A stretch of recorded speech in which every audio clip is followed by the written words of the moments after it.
we are here with Baba. Just a little bit about you. How long have you been tattooing, etc.?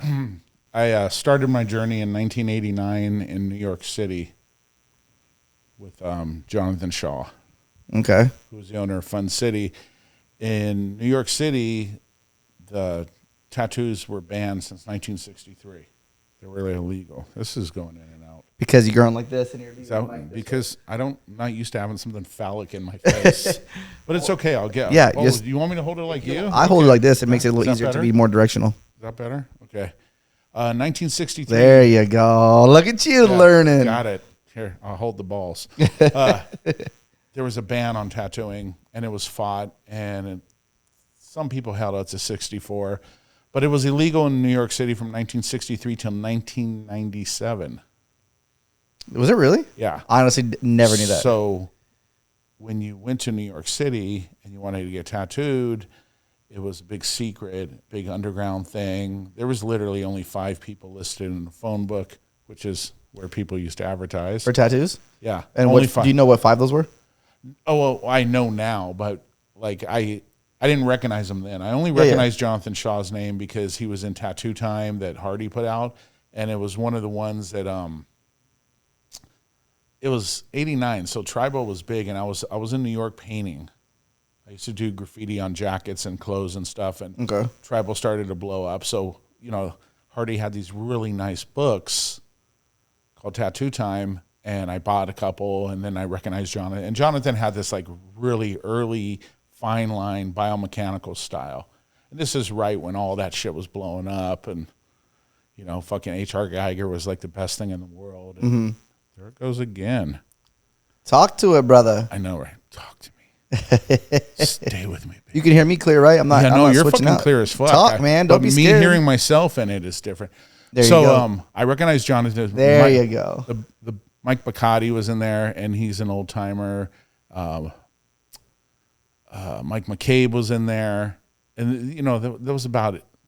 There was like Stanley and Walter had an ad, and they were out on Long Island at the time. That was about it. And Mikey Perfetto. Never heard of him. Oh, Mikey Perfetto was still tattooing in Brooklyn. This motherfucker, when he opens the doors, there's like 30 people outside still. Oh, wow. And he's the king of Brooklyn. Back in the day, there was other kings of Brooklyn and stuff like that. Like Tony Polito was the main king of Brooklyn.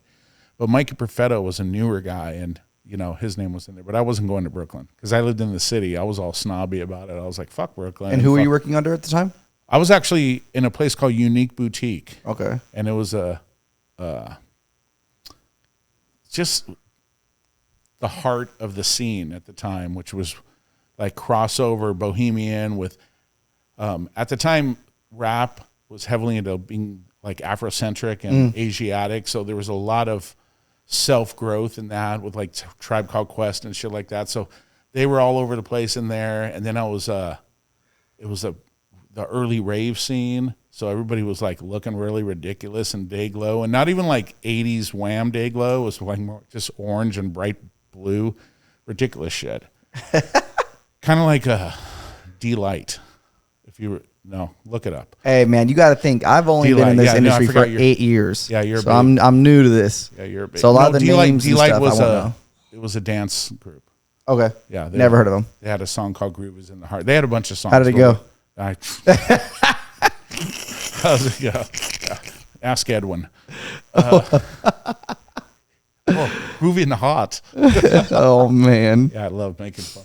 So I wanted to get tattooed. I was doing graffiti for a couple of boy bands and shit. So I had like stupid money. So I wanted to get tattooed. I saw Jonathan Shaw's name, and it was like, yeah, what do you want? Meet me on the corner first and first. Call me from this bar and all this other shit. So it was really harsh. And me and my boy Snake Eyes went, what was that? I don't know. Oh, hey, Saucy, will you turn my phone on silent? Somebody's butt plug alarm went off. It's it's Bluetooth to this, I believe. I just got censored by a little. And you can disconnect the Bluetooth. Like this, cool. Appreciate you.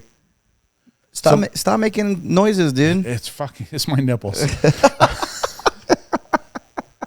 Yeah. So me and Snake Eyes went down to do this little adventure and meet Jonathan, and It was an illegal shop in the back of this, like, it was really weird because it was downstairs under a brownstone. And then the front room just had a bunch of storage. So if anybody looked through the windows, they didn't see any shit. They just saw a bunch of boxes. Okay. Then the second room was like this fucking amazing art gallery of all original paintings from like Robert Williams and Joe Coleman and, just too many. Like too many, Robert Crumb. And then the third room, which would have been maybe the dining room or whatever, was the tattoo room. And it just literally was like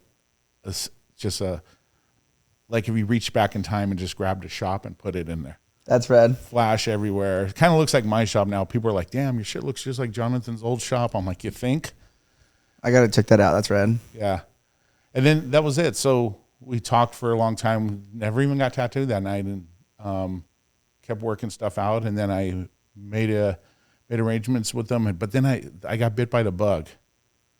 Like there's like magic and old tattooing, and that was it. I was already doing graffiti. I was say you weren't tattooing at that time. No. You were just doing graffiti, that kind of stuff. Graffiti, and I was the first Los Angeles writer to have like a New York show. Okay. And be in New York, so it was way cool. And then I was like, "Fuck, I want to give all this up because this fucking tattoo shit's just like right up my ass. I'm just loving this." So, the rest is history with that. And then the first tattoo he ended up doing was this tribal scorpion with all this fine line fucking... Have you ever had it touched up? No, it's 1989. Crazy. All the white is still there because it's pure... I'm not going to say the chemical. Yeah. You don't get no secrets. It actually held up pretty freaking good, dude. It's 1989. I wasn't born. I was not born yet. You got to be kidding me. I was born in 1993. Wow. My daughter was born in 96.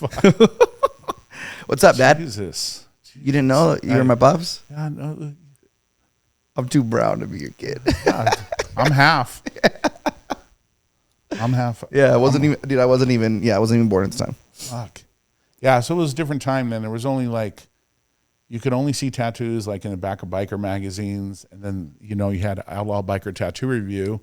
And when I was learning, doing in my apprenticeship, it was like at number 5, number 6, shit like that. And Jonathan had a lot to do with making tattoo magazines more. Like not like in the back pages and exactly. And then there was like Outlaw Biker. He tried to get like the quality of the biker tattoo he didn't want that in the magazine anymore. He wanted more high quality stuff and more at the time. Before it was, hold up, Dwayne. What came first, New School or Color Bomb? Yeah, when graffiti started showing up with tattoos, and they went from the 8 color palette to like the 12 color palette. There was only like 8 colors forever. There were 6 colors forever. 4 was the original. And then it just kept going higher. So when they started getting more colors, they called it Color Bomb. And then you had a bunch of younger guys that were just like, fuck, we got all these colors. We can do whatever the hell we want. And all the old guys were like, what? But Jonathan saw that, and he put together with Michelle Delio, I think that was her last name. They put skin art together. And that was the magazine. And after the first 5 issues, he just walked away from that and started ITA, International Tattoo magazine. And that was his baby. And he had a formula for it. It was like a focus on an old timer, focus on somebody new, like a spotlight, a convention, some product summaries, and then a gallery in the back. And that's not still going on, though, right? Like, yeah, it is still going on. Yeah, ITA the magazine's still out. What the fuck? Yeah, I had no idea. It was like the predecessor to the New York Tattoo Society magazine that later was the predecessor to Inked. Crazy. Which is really, obviously I know Inked. Yeah, that's like my era. It's his era. Yeah, February 2011. You know what happened then in Inked? What happened? I got the Icon Award. Nice. Yeah, the whole big ass feature. I think I was still in high school. Yeah, you were. I just have to specify as many times as I can on the podcast how young I am. Yeah. I was going to use the other term, but we're just going to say my. How old I am? There you go. I'm in my 50s. I've been doing it since I was 22. That is wild. That is so wild. Which I came prepared. Uh-oh. What you got here? Me when I'm 22. When I first learned the tattoo. Where is it? I came prepared, but not. You at 22 years old? Yeah, actually, when I was tattooing. Or like your first year of tattooing? Yeah. Sorry, guys. Remember, he's in his 50s. Yeah, exactly. How do you work this? I thought this was a phone. This is a cell phone, not a pay phone. It's a fucking mini, it's like a little mini computer. Yeah, so I was with Jonathan, and then I left, and I went back to Hollywood, and we opened up a place called LA Tattoo, and I was it's funny how I got the job there, because they asked if I had a portfolio, and I'm like, no. I go, wait a minute, there's a newsstand outside. And I went outside, I grabbed like 5 magazines that I'm in at the time, because I was all over the magazines back then, and I got the job for work that other people did on me. Like, that's how stupid they were. Like, they saw me in the magazine with tattoos, and they thought I did them. What? Look at this kid. All right, who's this? That's me. No, it's not. 22. No, it's not. No, it's not. Ay. I mean, I wish I could say that age helped you out, but you look the same. You just got more gray hair. No, I ate that kid. I fucking dipped him in fucking hot sauce and ate him. I told one of the other people that I had on my episode, I was like, you're a good tattooer when you're a thick tattooer. Yeah, definitely. Eating good. Wait, Derb's good. He's skinny. I don't know how I am. Yeah, but he's got that longevity thing. He's talking about how, Derb came out of the Color Bomb days. Did he? Yeah. See, it's crazy to think about, because technically he's been doing it just less than you, right? Yeah, I think he's got like 30 years. That's crazy. Yeah. And then the name dropping and like the amount of names you guys know that I have no idea about is crazy. Because we looked up to like all the same people, because there's maybe 30 amazing tattooers in the world back in 1989, 1990. Mm-hmm. The rest were people we never heard of that were amazing. Okay, so we didn't know about them. So then that goes to my first question I was going to ask you. I had asked Derb too. I was kind of curious about your opinion. Do you feel like it was easier then to be quote unquote like someone than it is now? No. Because back then you could catch a beating for having an attitude like you were like the shit. Mm-hmm. Yeah, so it was different. Like you literally, at the time, like I think Jack Rudy did something like 27 tattoo conventions in a row, which is now no big deal. Mm-hmm. But back then there was like 1 a year or 2 a year, and he was at all of them. So Jack, like, besides doing the amazing shit that Jack was doing, he was at all these shows and he was doing all this. So he made a name for himself from being around and being in your face. But if you were like at every show with Jack and tried to say, oh yeah, well I'm just as good as him, like he would have shown up and smacked you. Okay, and what if the smack didn't matter? It did. But what if it didn't? Well, this is 2022, man. Yeah, if I'm saying different something back then, because if you got smacked by somebody who was a legitimate tattooer, you notice I don't say tattoo artist, tattooer, because we did everything. Hey, listen. Before we move on, I tell everybody this, and I'll strongly say it, and I don't care what other people think. I'm a tattooer. I would not. Well, that's the right answer. That's just what it is, because this is. I go to my background too. I haven't been drawing my whole life. I didn't. Dude, I'm a tattooer. I found tattooing, and tattooing was what got into it. Not art, not this. Like, I'm a tattooer. Yeah, end of story. These people now, I'm an artist, but I can't get a job, so I'm going to order some shit off the fucking internet. Yeah, exactly. I'm a tattooer, dude. With butt plugs. They order their dildo machines and their butt plugs and a bunch of lube, and then they become gay porn star tattooers. Nothing wrong with the gay porn star part, but don't call yourself a tattooer unless you earn it. You're good. But it's different. Tattoo artist? Yeah, exactly. See, that's why I say tattooer. And even worse is when they try to make the two words one and make it tattooist. I don't like that. Yeah, I don't like that one. I don't like that. Lame. They must be vegan. Yes. Yes. I'm sorry. That's the best part about this podcast is it's anything and everything. So my personal opinion, I don't care what anyone says. So if there's someone out there that's a vegan that don't like me, then they can just turn off my podcast. Yeah, and fuck you. Because veganism is a cult. Hey, you can't trust anyone that don't eat meat, man. Exactly. if you want to eat vegetables, I'm good with you, but don't give me some fucking pulled pork and tell me that it's jackfruit or something. Shut the fuck up. Hey, we were at the store earlier and I was actually trying to feed Austin fake meat. It's because you're a piercer. Yes. Yes, we all know about piercers. You know what vegans were called before they found out the word vegan? Piercer. Damn. I don't hate that. You want to hear a funny joke? I used to pierce. Do you want to hear a funny joke? Do you? Yeah. Piercers. Yes. Do you know the first? I was like, this is bullshit. The first real tattoo convention. The first one was done here in Houston, but the first real one was in Reno in 1977, and they had this whole thing about trying to block piercers that were.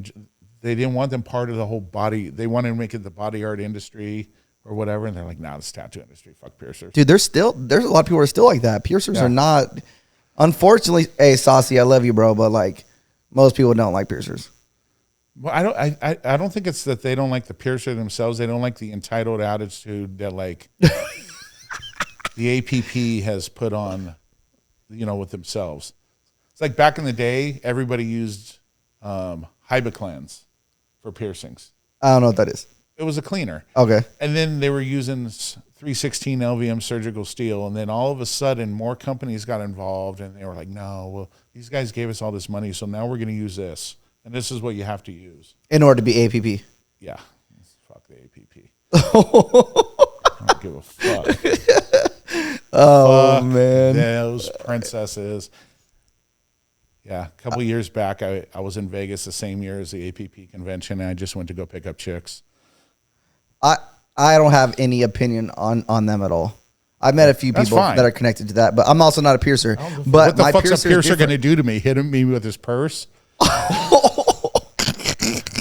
don't give a fuck. Hey, listen. I will admit this. Austin is a little different. My piercer is different. I like this guy. Well, and he tattoos. But like I said, I used to pierce too. Yeah, he does both. So you know what I mean? So we were piercing on Hollywood Boulevard, and it was amazing because it was a different time, and different things were offered in lieu of money. Yeah. That's as far as I'm going to go with that. I know a few piercers. There's a few piercers I do like. I do like them, but I will say that most piercers that I meet, I'm not fond of at all because they do kind of have like an entitled kind of feel because there's less of them than there is of us. But how many fucking things can you do? I mean, unless your name's like Elaine Angel, who was like the best piercer in the world back then, or what was the old man's name? Not Fakir, the other guy. I'm not a piercer, don't know. Well, these guys were pushing the envelope with piercings. And Elaine's a woman, but she was pushing the envelope with piercings and doing all this crazy, good, amazing stuff that would heal properly. Kind of like the same with tattoos now. It's like, oh yeah, you want to get a fucking black outline line work of The Last Supper 2 inches wide. Yeah, it's going to look good for a photo, and next week it's going to be a black stamp. There's Ian Bell. You know who Ian Bell is? No. So he's a piercer. He's a newer, like this new gen piercer. Phenomenal piercer.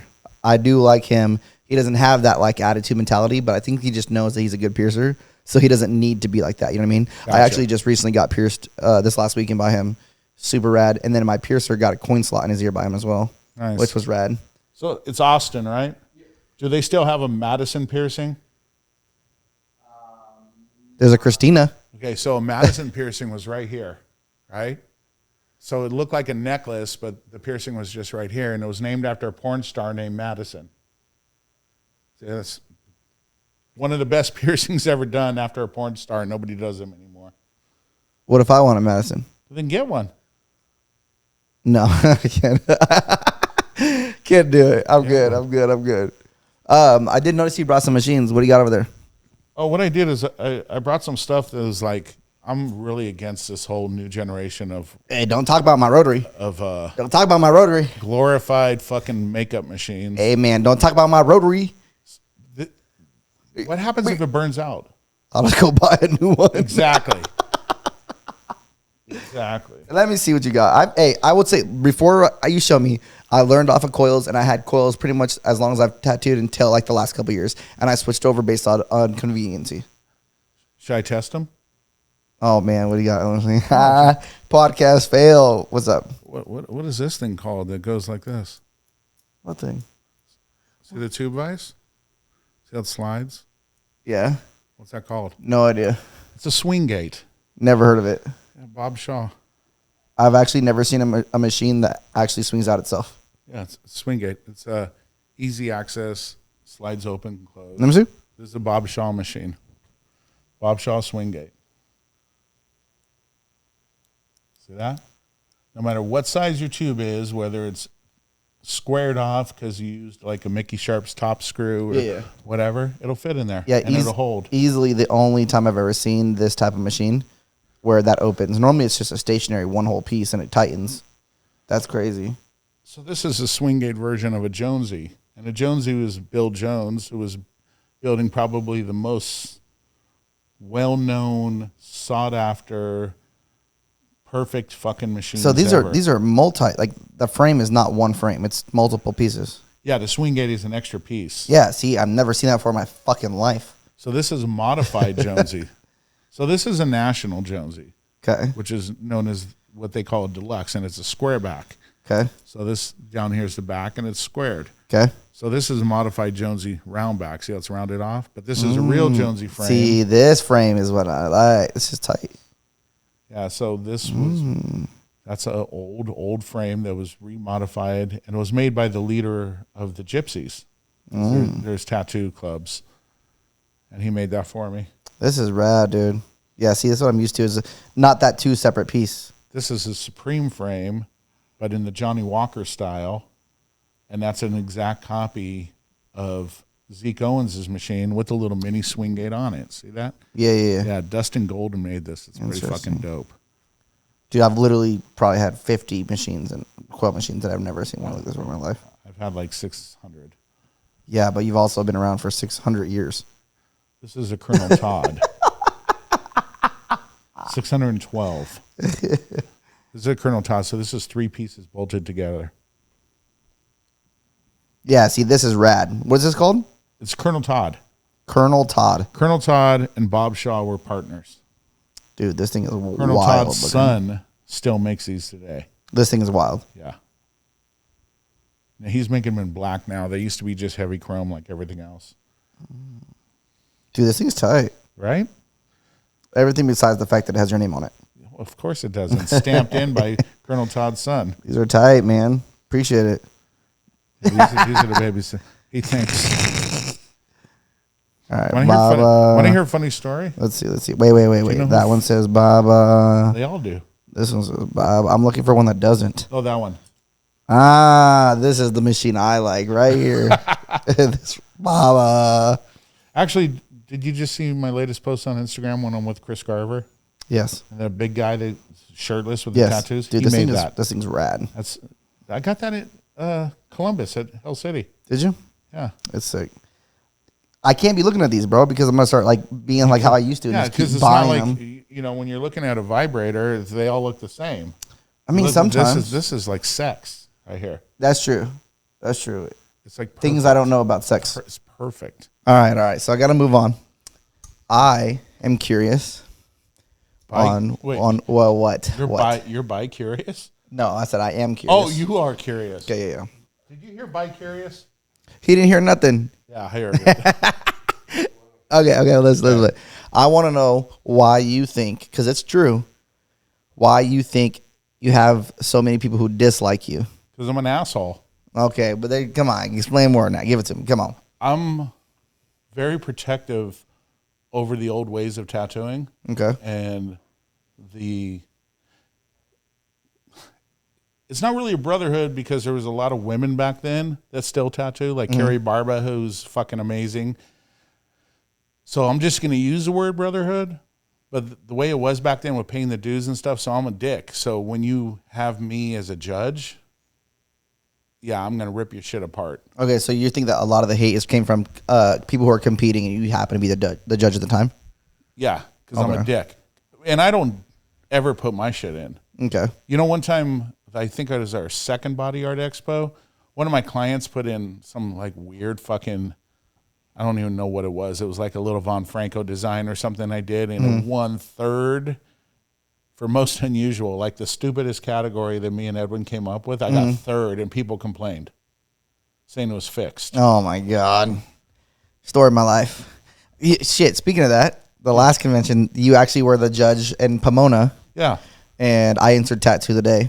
Yeah. And fucking, I was How'd that impressed. go? Let me hear about that. I was impressed. I didn't know it was you, and I was looking at the shit, and I mean, poor skinny girl. That girl was like fucking shaking up there. I can remember the red was solid, the lines were solid, and then afterwards, once you won, I was like, oh shit, Don did that? Fuck. Because I thought you were like just doing, you know, because I didn't really, when we gave you the award, I didn't know much about you, so I didn't really have time to like study. I was just like, who the fuck is Don? Like, all I hear is when I'm tattooing, and third place, and first place, Don, and first place, Don. And I'm like, okay, I know he wins. So, but then I thought you were doing like the typical fucking cut and paste. You know, people bring shit and you put it on your iPad, cut and paste, fucking follow the yellow brick road lines. No placement was all wrong, whatever. I thought you were going to be like that. And then I started looking and I was like, okay, it's not like that. And then when you entered that one, I was just like, fuck, that shit's dope. And there was people that put some other shit up there, and it was dope too, but it was a little overworked. Yeah. And you know, half these people don't even know what overworked tattoos look like. Like they, you know, it's very obvious. This part's shiny, that part's not, because you ripped up the skin. And yours didn't have any of that. And I was just like really impressed with the placement and the fucking how solid it was and packed it was, and fucking I was just like, yeah, that shit's dope. And they were like, well, what about this one? I'm like, that one sucked. And to be completely honest, I had no fucking idea. And when I found out, I was surprised because I didn't think that you did shit like that. And it was like a neo-Japanese masky thing. Yep. And I was just like, wow. Because you didn't try to do any new school tricks. You didn't try to do like, oh, I'm going to do the fucking like fade shade and use 12 different fucking shades of this color or whatever. It was like solid. Yeah. And I was like, fuck yeah, that shit is dope. Thanks, man. Yeah, I actually. And then I'm walking back and somebody fucking was whining about this or that and saying, well, this person should have won, whatever. And they didn't know that like I was standing right behind them. And I went to go introduce myself to the girl who people were bitching about that she should have won. And she was like, I didn't even know. Like, yeah, thanks. That was a good piece. We worked all weekend on it. And I was like, what? It was like, you fucking worked for 3 days on this and you're bitching because you didn't win. Tattoo of the Day means today. Yeah. But she didn't know that they were going to enter it. So she was kind of innocent on it.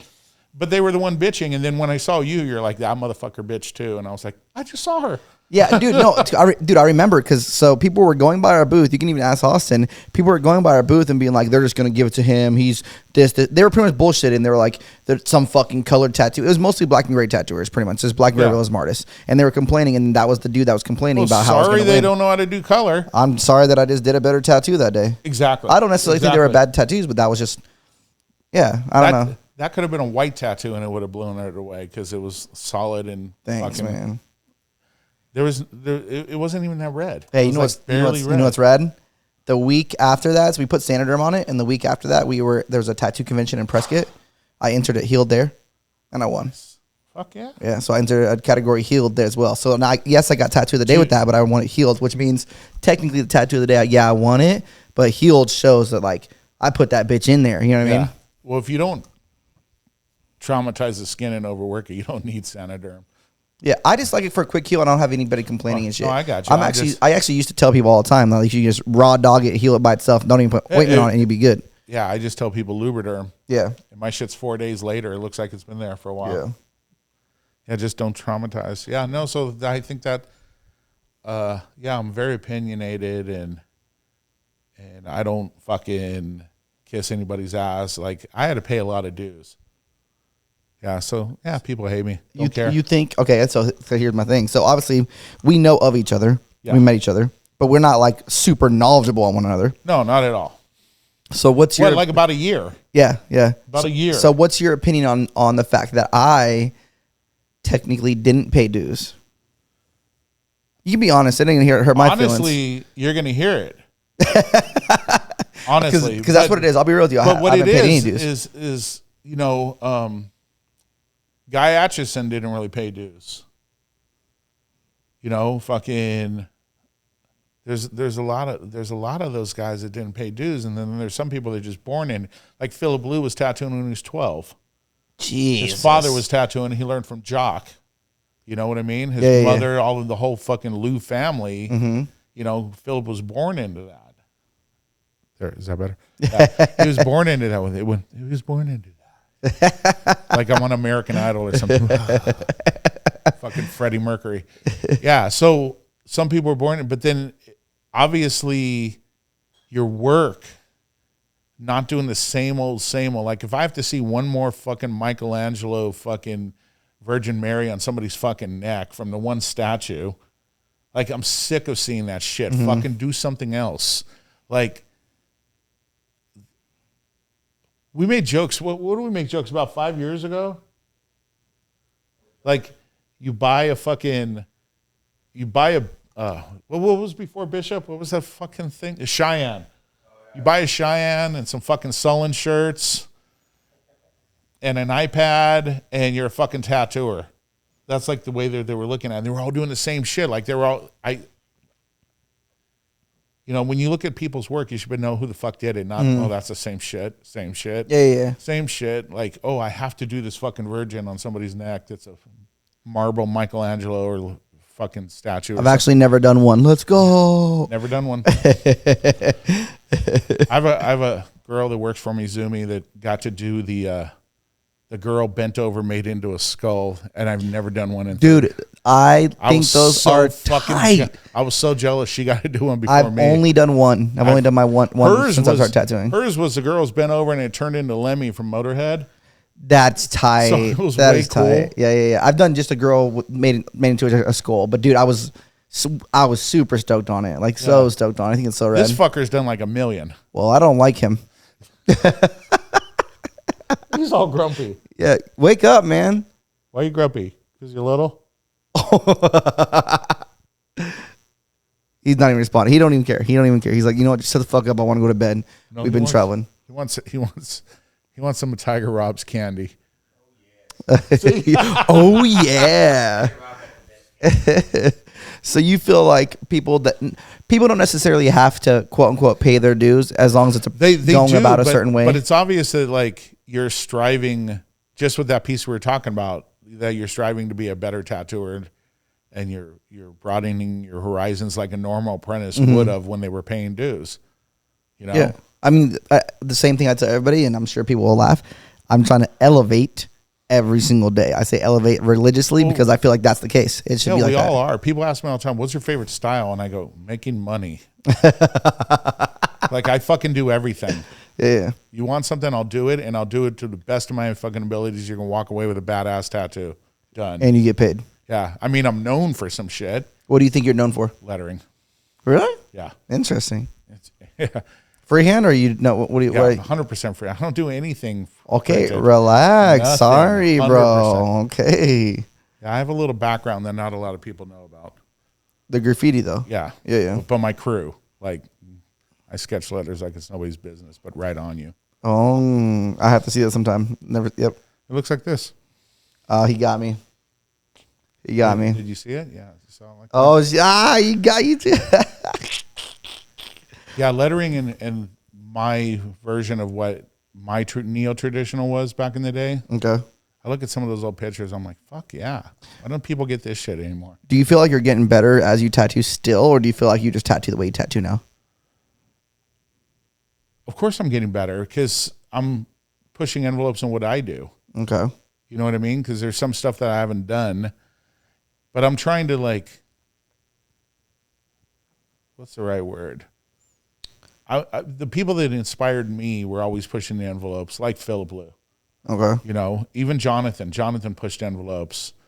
Yeah, so I'm always trying to do some like newer thing. Like, but I'll take what I know and what I'm comfortable with, like the old graffiti days, and in my fill, I'll like put like bubbles. dots. You know what I mean? Like not like wannabe pointillism dots. That, by the way, you people that sit there and do this, that needle hits the skin 7 times every time you touch it. It's going to blow out. Stop it. Just fucking stop. I've never done one of those. I was kidding. I do those too. I'm just saying. Like, hey, man, listen. 7 fucking dots per time you touch that shit. That's how many times the needle hits it. That's 7 times as much as that one dot you thought was there. So the carbon will spread. As I was going to say, I expected that I was going to do things that you may not agree with or disliked or were wrong. But guess what? But you admitted you didn't know any better. Yeah, I do the damn thing. Yeah. The only thing is, like, there's a lot more people in the world now that you can fuck up on that aren't going to try to kick your ass later because they're just going to go to therapy. I got this tattoo by Don. It is spread, and I need to go to therapy. Go to therapy because, no, honestly, dude, I don't give a fuck. So I told people any client. Do you remember Columbus, the little balcony I was on? Yep. Somebody pissed me off. They're like, this makes me feel uncomfortable. I'm like, jump. God damn. Like, fuck off. Jump. What are you doing at a tattoo convention with fucking feelings? See, that's that old school head right there. That's that old head right there. Jump. That's that old head right there. Quit fucking crying about shit. If you don't like what I do, walk. There's somebody right there. Did they walk? Who has Band-Aids. Did they walk? Yeah. They just walked away? Yeah. They didn't jump, though. I didn't hear nothing about jumping. I wish. That would have been funny. But the people next to me were complaining. They would have lived. Oh, they were complaining about what? What was it, 10 feet high? Yeah, they would have broke some shit. They would have been fine. They would have broke their ass. Who was complaining? What were they complaining about? Oh, I had some BDSM thing that I drew up that's in my book, in my flash, and it made them feel uncomfortable. Yeah. For real? Yeah, for real. That was it. Jesus Christ. And I left the sketch on there too, like the red pencil, so you can see that I drew the fucking thing. It made me feel uncomfortable. They were complaining about shit. Fucking walk away. Cry baby. And guys, this is why people don't like him. Fuck it. I don't really give a fuck. Like we're tattooers. Okay, but you got to understand this though. This is the thing. I understand that the world's changing. Correct. There, I have to change my views on not all sorts. No, not there's some stuff like what we thought back in the day was acceptable of talking to girls and stuff like that is completely unacceptable. I get that. I mean, but you probably still do some of that.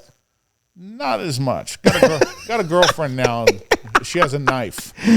Not as much, but that's not a no, though. That's not a no. It's not a no, but it's true. I mean, he'll fucking, when I go guest spot at his shop, like, I talk so much shit, it's not even funny.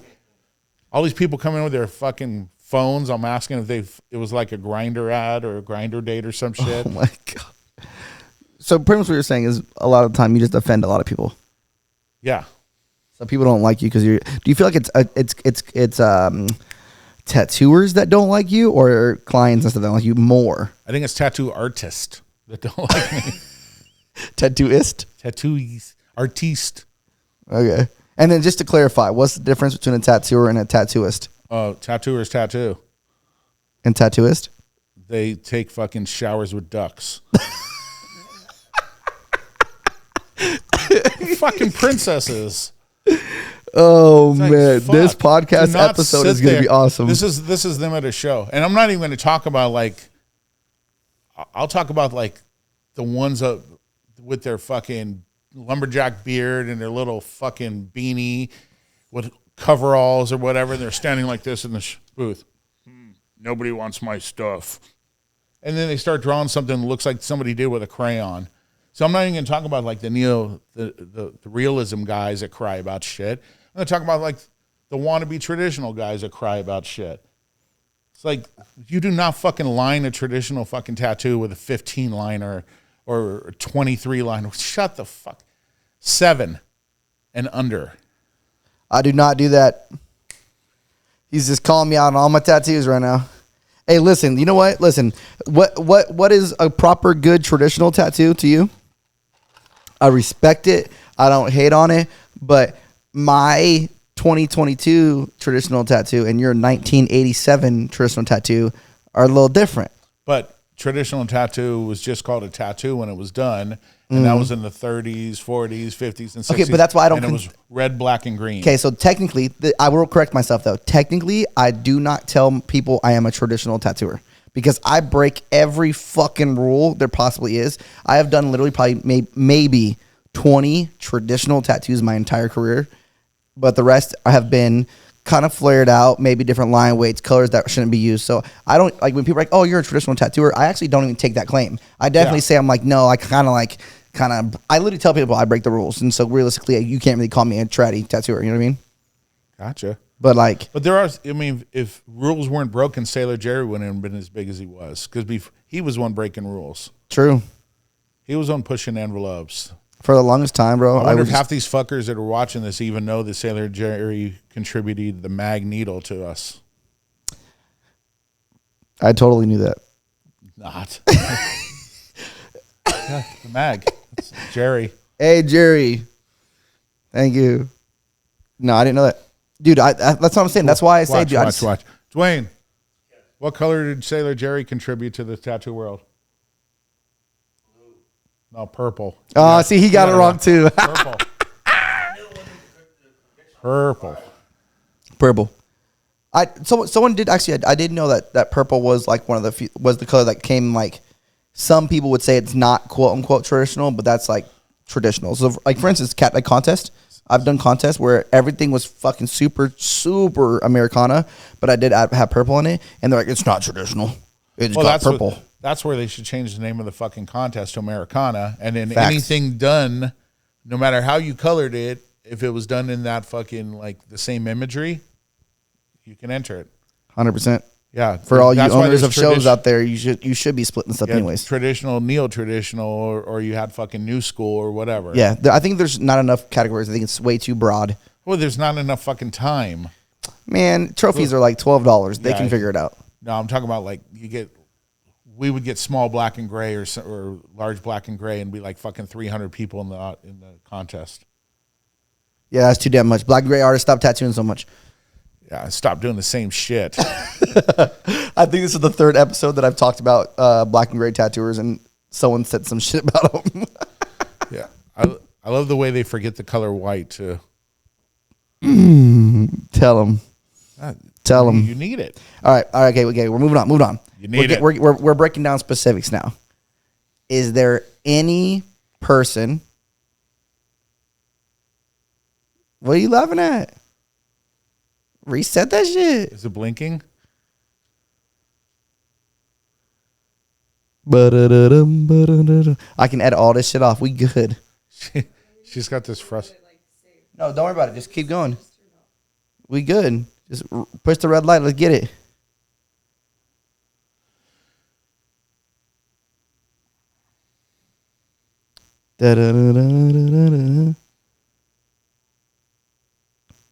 Is there any one what?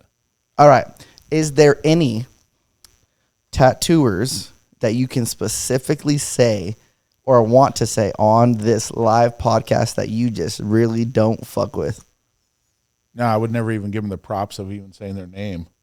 Okay, but is that you saying there are people out there that are just like, fuck that? Well, there's people that have burned guy. bridges with me that, yeah, fucking, I'm going to wave at you from the other side. Like, I don't rebuild. Okay. Yeah. So let's go to the other spectrum.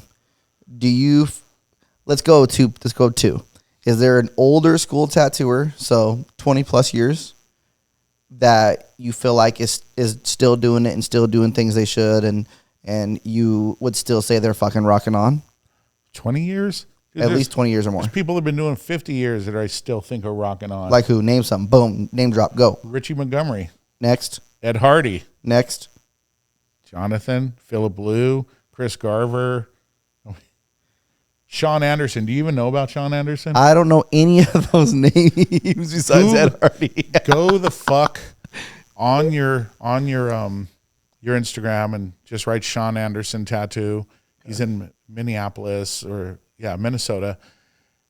And this guy is like one of the best American Japanese tattooers. Ooh, that's my shit. Sean Anderson. He learned under fucking Sailor Moses. Guy just rocks. And he's so fucking humble. Okay. Greg James is another one. What about under 10 years? Like, so a newer cat.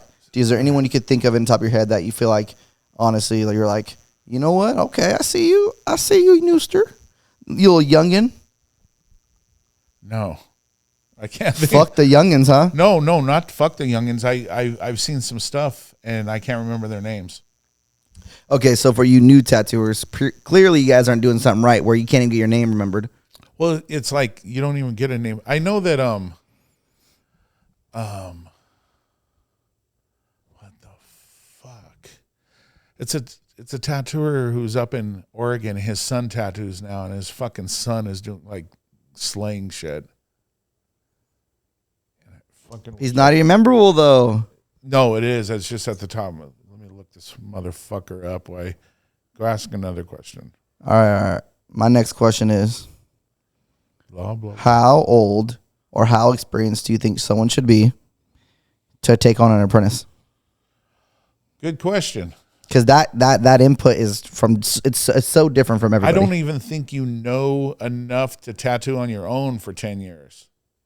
I think 10 years is a good time to even think about, like, you know, setting yourself up as a tattooer, not just a shop tattooer. Like, you know, when you're first learning how to tattoo, you should be tattooing for the brand. Mm-hmm. Like, and the brand could be like My Shop Vintage. If you're in My Shop and you've been tattooing you're just tattooing for vintage and promoting vintage and yourself. And then, you know, once 10 years goes by, then you got a following and you're starting to understand more of what you feel and what you could do.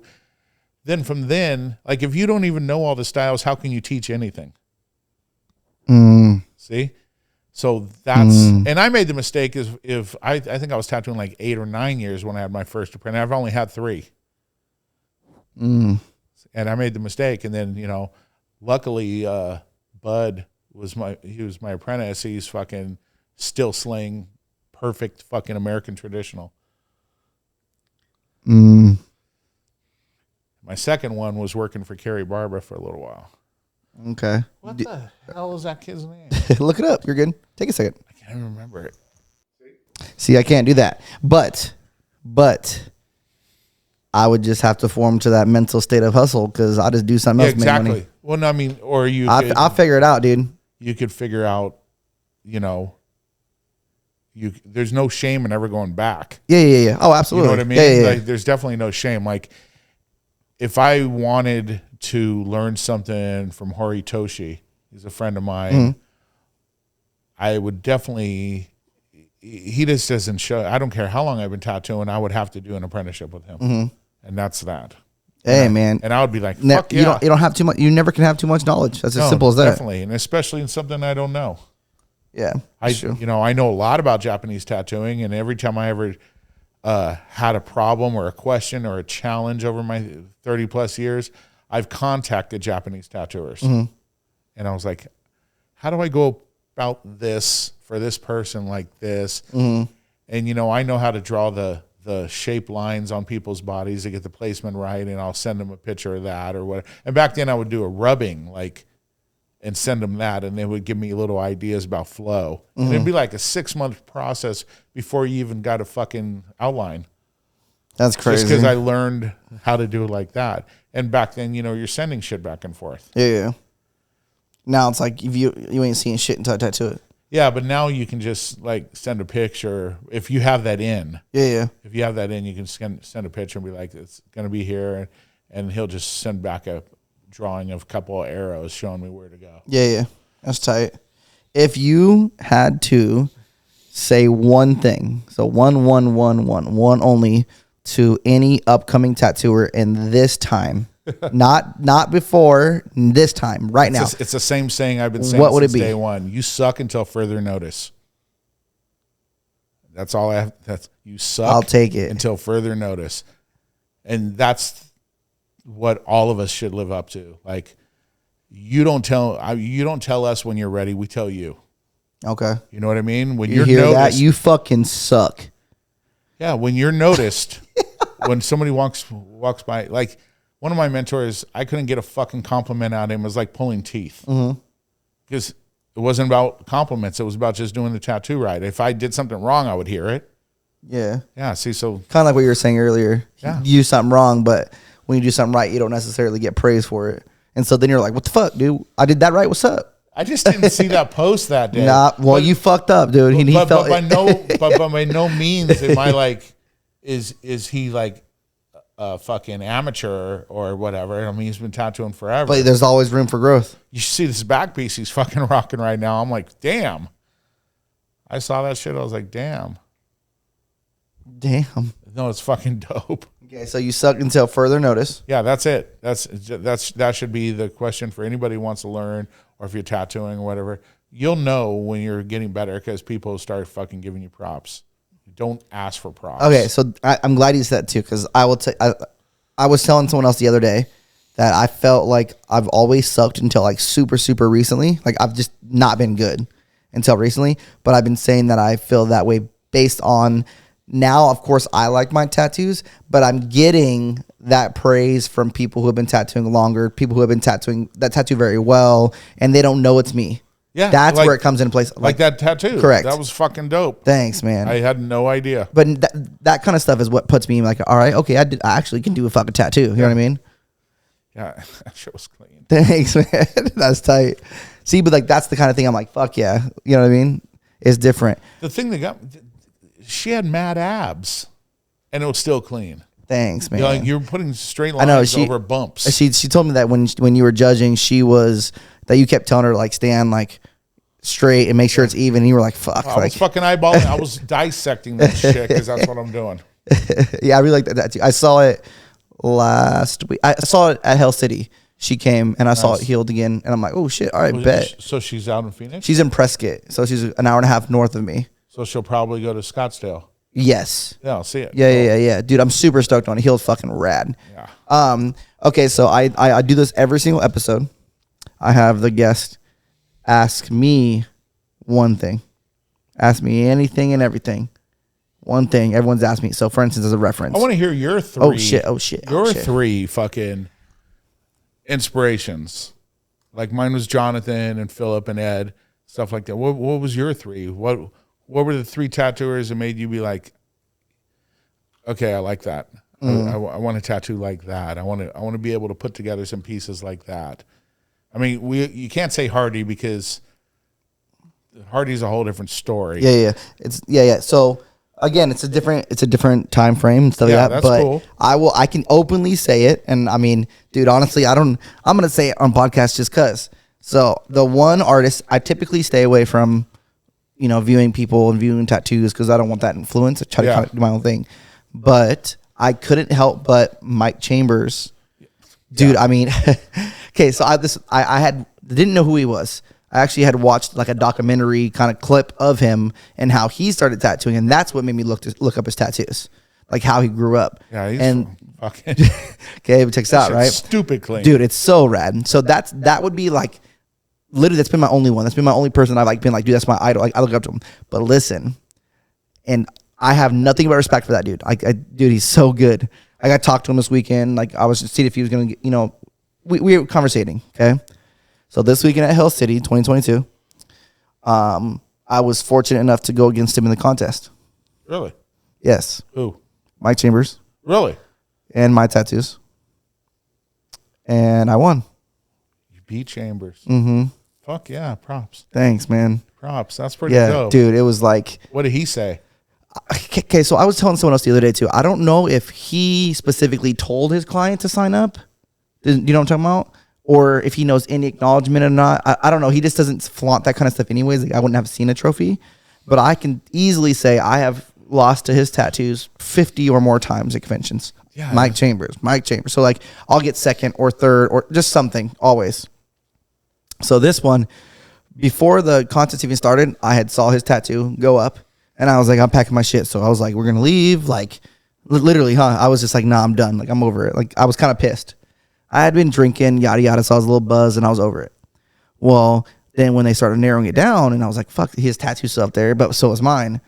Well, when they started judging and then it was three people, he got third place and there was just me and one other person against each other. Wow. And then literally, dude, it was weird. It was like almost fake. So literally when they announced that I saw that I was a winner, I sobered up. Really? Like, dude, like damn near instant. I was super sober and then just filled up with adrenaline instead. So I went from sober and adrenaline, and dude, literally, no one even clapped. I'd say 5 people clapped when I went up, like when I won. But you just hear me in the video, let's fucking go. Like dude, I've never been so excited in my life. Yeah, like that was easy. This last weekend at Hell City was easily like my personal biggest accomplishment because I've never been able to beat him, like ever. And I don't think I was doing a better tattoo. You know what I mean? That's just, those are opinions at that point. But those opinions fucking lined up where I won, and I just fucking. That's dope. Dude, it was fucking sick. Dude, it was so sick. That's really dope. So I won. Yeah. So, what do you think about the monster? The what? Grime. Oh, old friend of mine. Yeah. I actually really like his stuff. I have a bunch. Cut a 2 square inch piece out of anything that he did, and it blows away 90% of what people are doing right now. Facts. I have a bunch of flash. I have a bunch of like clothing and shit like that from his stuff. Again, it's just a different time. But I almost did. Someone had like an old signature in flash from him, and they were selling it. And I almost took it just for the simple thought of it, but I just decided not to. But yeah, no, all his shit's dope. It's so rad. All concepts, everything's just super sick. Look, he's probably one of the hardest working tattooers I've ever like been friends with, known. You know, we're same graffiti crew. Yeah, I'm like, damn. I'm pretty sure I brought one of his hoodies, like that has his shit on it, to the weekend. Black Claw. I think so. Yeah, that's his company. Yeah. Yeah, the monster is fucking insane. You guys call him the monster? The Grime Monster. Oh, okay. I never knew that. That was his original thing. Oh, okay. Yeah, he's a fuck. Like, I will look at like a little tiny, like, just a little anything of his right in the middle of it, or to the side, or just the scales on a dragon on its face. And you're like, fuck. And you're like, fuck. Just the age marks in the teeth of a dragon. Mm-hmm. And you're just like, fuck. Yeah. That's tight, though. It's cool that you can be, tattooing 30-something fucking years, and you still have those people and those tattoos that you do that to. Well, he's consistent. People steal all his shit anyway, so yeah. All his posts are like animated, so you can't really get a clean screenshot. It's like if you try to like look at it, it's like he's taking a magnifying glass and just going over certain parts like this or something like this, so you can't steal any of it. And then there's fucking I was just with Garver yesterday. Yeah, and Garver, another one that just everything he touches turns to gold. Like that guy's a fucking. He tattooed me 93, 94 when I was born. Yeah, and he was showing that shit off to people over the weekend. I mean, yesterday. See, dude, I can't wait, bro. I can't wait until, because this is me, 100%. 30 years from now, I'm gonna be in y'all place. I don't give a fuck. I'll tell you right now. Just wait. Just wait. People will know who I am. So I'll be in the same scenario you guys are in, where you guys are like, oh, these names, and I'm gonna tell you the same shit, but the new gen, and I'm gonna be right there. Watch. I'm making an impact. I promise. I fucking guarantee it. That's good. If I haven't already, I'm going to. Just keep pushing the boundary. Like, you can always do better. Absolutely. Always do better. Absolutely. Elevate. That's the word. Every single time. Elevate. Always. He's over there done. All right. That being said. Is he asleep? Is there? Yes. Why are you asleep? Oh, gotcha. All right. Is there anything last you want to say for the podcast, for anyone watching, anyone listening, whether it has to do with you, a show, me, anything? Just everybody watching this, just make sure you respect the people that came before you, because without them, you wouldn't be here.